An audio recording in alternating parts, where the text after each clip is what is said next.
ఉడికించుకోవాలి. 2-3 టమాటాలు కట్ చేసి వేసుకుందాం ఇందులోనే. Hi friend, welcome back to our my channel. మీరు చూస్తున్నది హారిక కిచెన్. ఫ్రెండ్ చూడండి, నేనైతే ఆలు పత్తా గోబీ అయితే రెసిపీ అయితే చేస్తున్నా ఫ్రెండ్, మీతో షేర్ చేయాలనుకుంటున్నా. చాలా సులభంగా అయ్యేది, బ్యాచిలర్స్కి అయితే చాలా త్వరగా అవుతుంది అన్నట్టు. మన ఇంటికి ఎవరైనా చుట్టాలకి వచ్చిన చాలా త్వరగా అంటే తొందరగా అయ్యే రెసిపీ అయితే మన పత్తా గోబీ అన్నట్టు. చూడండి ఫ్రెండ్, రెసిపీ ఉట్టిగా మనకు 2 టమాటాలు, ఆనియన్స్, పత్తా గోబీ ఇలా సన్నగా పొడుగు కట్ చేసుకోవాలి. ఒక చిన్న సైజ్ అయితే ఒక పొటాటో అయితే కట్ చేసుకున్నా అన్నట్టు. ఫస్ట్ అయితే ఫ్రెష్గా అయితే కడుక్కుందాం. స్టవ్ వెలిగించి అయితే ప్యాన్ పెట్టేసిన నేనైతే. మన పత్తా గోబీకి అయితే ఫ్రెష్గా కడుక్కొని వేసుకుందాం. ఉడికించుకోవాలి గోబీ మొత్తానికైతే. మన పత్తా గోబీకి ప్యాన్లో వేసుకుందాం. ఫ్రెష్గా కడుక్కొని ఒక ఆనియన్స్ వేసుకుందాం. ఇందులోనే ఆలుని కూడా కడుక్కొని వేసుకుందాం.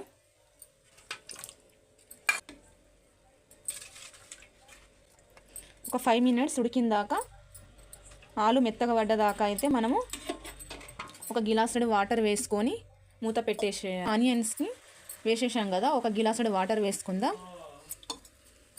కలుపుకొని ఒక 5 మినిట్స్ మూత పెట్టేద్దాం.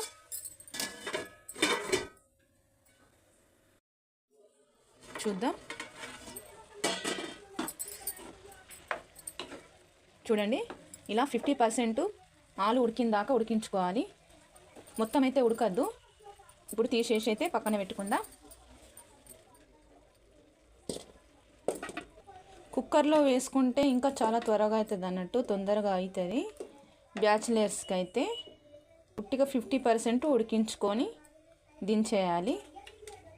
ప్యాన్ పెట్టేసినాను కదా, మన రెసిపీకి సరిపడంత నూనె వేసుకుందాం.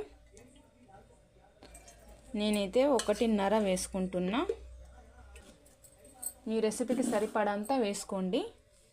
స్టవ్ మాత్రం మీడియం మీదనే పెట్టుకోవాలి, లేకుంటే మనం వేసిన మసాలాలన్నీ అయితే మాడిపోతాయి అన్నట్టు. స్టవ్ మీడియం మీదనే పెట్టుకొని మనం మసాలాలు వేయించుకున్న తర్వాత వేసుకోవాలి. నూనె అయితే వేడైంది. సగం టీ స్పూన్ పసుపు వేసుకుందాం. ఫస్ట్ 1 టీ స్పూన్ ధనియాల పొడి వేసుకుందాం. రెసిపీకి సరిపడంత రెడ్ చిల్లీ పౌడర్ వేసుకుందాం. ఒక 2-3 టమాటాలు కట్ చేసి వేసుకుందాం ఇందులోనే. టమాటాలు అయితే ఉడికాయి. మనము ఉడికించుకున్న పత్తా గోబీ, ఆలును వేసుకుందాం.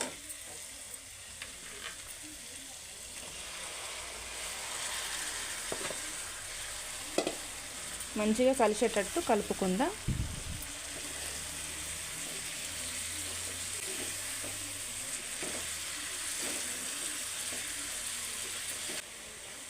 కలుపుకున్న తర్వాత మన రుచికి సరిపడంత సాల్ట్ వేసుకుందాం.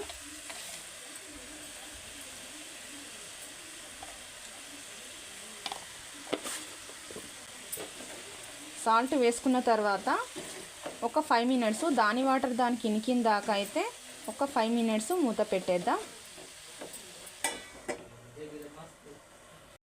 చూసేద్దాం.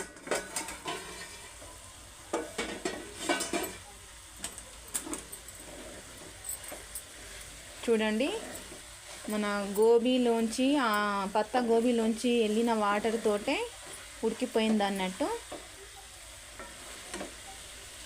నేనైతే అస్సలు వాటర్ వేయలేదు.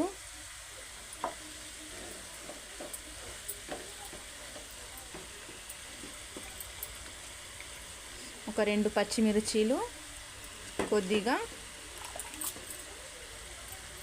కొత్తిమీర, పుదీనా వేసుకొని కలుపుకొని దించేయడమే.